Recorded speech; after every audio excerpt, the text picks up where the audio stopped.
Hi there, my name's Kayleigh and I'm studying Global Issues and Contemporary Chinese Studies. Basically, if there was 3 tips I'd have to give you for the first term,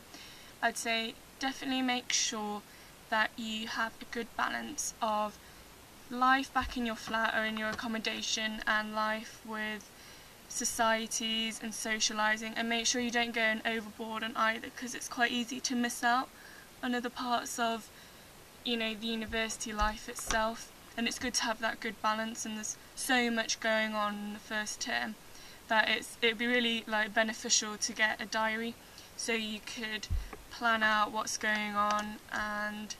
make sure you don't miss out on anything. And even if you do, you have second year in China, which we can kind of take for granted because we essentially get another first year out there again, and we can try out other things if we miss out on things that we missed in our first term. Secondly, make sure you keep up with your language, because especially if you're beginners, Chinese is really kind of just difficult to grasp at first, especially with the writing. And I'd say definitely just, even if you can do just 5 minutes a day of practicing drawing characters, because once you've learned it, you can kind of switch off and practice and do it in front of the TV, or if you're going to uni on the bus, you can just practice on the bus 5 minutes if you're by yourself. And it just helps keeping it ticking over, because I find that if you leave it for a few days and you go back to try and writing it again, it's so frustrating because you think you know it, but then there's just a bit of the character that's missing and it completely throws it all. And also with the language, I'd recommend having a radio on in the background, like a Chinese speaking radio, because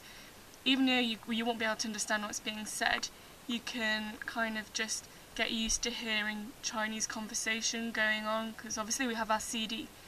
with our textbook, but then again that's just textbook language and I can't understand what's being said on the radio, but you start to pick out little words here and there that might mean something that you know. But there's a good radio for that website online called RFA. It's basically Radio Free Asia, but it's a lot of talking, and I think it's alright to listen to. And thirdly, I'd definitely make sure, even if you're going to China in your second year or third year, or if you're going for a term or a year, do your research, know what you want to do when you're out there, especially if you want to go trekking or if you want to do a bit of volunteering, or try and get some work experience. Just know the places that you'd like to go and visit, because it'll just make your time there more enjoyable. And I've heard that people that have gone there have said that at the start they didn't really do as much as they wanted to, and if you're only going to be there for a year or even a term, I reckon it'll go by really quickly. So just be aware of things that are going on in China that you might want to go and visit. But yeah, have a good first year and stay open-minded, because it makes it easier studying Chinese. Bye.